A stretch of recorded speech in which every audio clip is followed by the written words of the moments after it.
Matthew chapter 16. Jesus is asked for a miraculous sign. 16.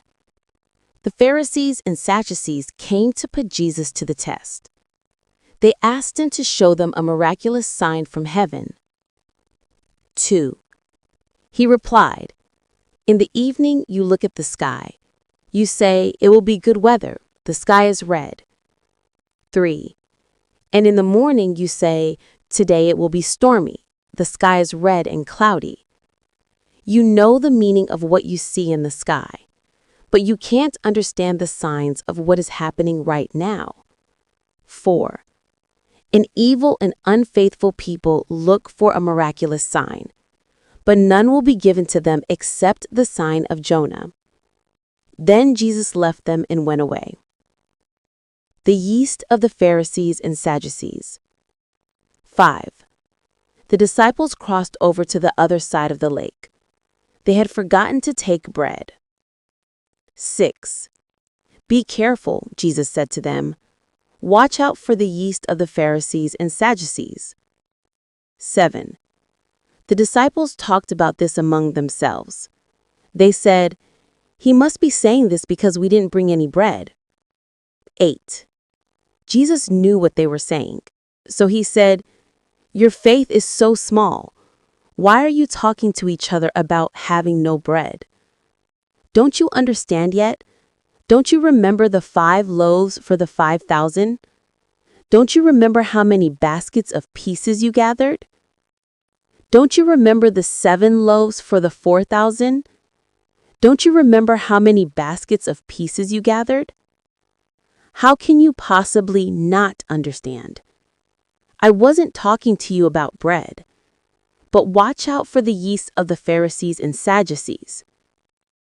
Then the disciples understood that Jesus was not telling them to watch out for the yeast used in bread. He was warning them against what the Pharisees and Sadducees taught. Peter says that Jesus is the Christ. 13. Jesus went to the area of Caesarea Philippi. There he asked his disciples, "Who do people say the Son of Man is?" They replied, "Some say John the Baptist, others say Elijah, still others say Jeremiah or one of the prophets." But what about you? Who do you say I am?" he asked. Simon Peter answered, "You are the Christ. You are the Son of the living God." Jesus replied, "Blessed are you, Simon, son of Jonah. No mere man showed this to you. My Father in heaven showed it to you. Here is what I tell you. You are Peter. On this rock I will build my church. The gates of hell will not be strong enough to destroy it. I will give you the keys to the kingdom of heaven. What you lock on earth will be locked in heaven. What you unlock on earth will be unlocked in heaven." Then Jesus warned his disciples not to tell anyone that he was the Christ. Jesus tells about his coming death. From that time on, Jesus began to explain to his disciples what would happen to him.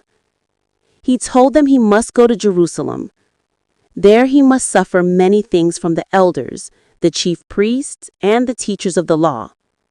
He must be killed and on the 3rd day rise to life again. Peter took Jesus to one side and began to scold him. "Never, Lord," he said. "This will never happen to you." Jesus turned and said to Peter, "Get behind me, Satan. You are standing in my way. You do not have in mind the things of God. Instead, you are thinking about human things." Then Jesus spoke to his disciples. He said, "If anyone wants to follow me, he must say no to himself. He must pick up his cross and follow me. If he wants to save his life, he will lose it. But if he loses his life for me, he will find it. What good is it if someone gains the whole world but loses his soul? Or what can anyone trade for his soul? The Son of Man is going to come in his Father's glory. His angels will come with him, and he will reward everyone in keeping with what they have done. What I'm about to tell you is true. Some who are standing here will not die before they see the Son of Man coming in his kingdom.